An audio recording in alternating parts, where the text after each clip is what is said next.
সপ্তাহে দুদিন করে আমরা নিরামিষ খাই, মঙ্গলবার আর শনিবার।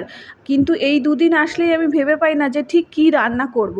তো মঙ্গলবার ছিল গতকাল, সেই জন্যে রান্না করেছিলাম উচ্ছে আলু ভাজা আর সয়াবিনের তরকারি। এটা দিয়েই দুপুরে লাঞ্চ করলাম, আর আজকে দুপুরে রাহুল রুমেই ছিল।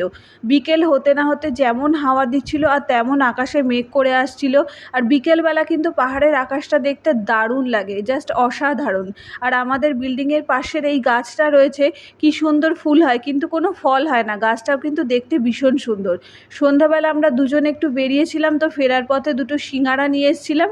আর এটা লখিমপুরে আসার পরে 1 বছরে আমরা প্রথমেই সিঙাড়া খেলাম।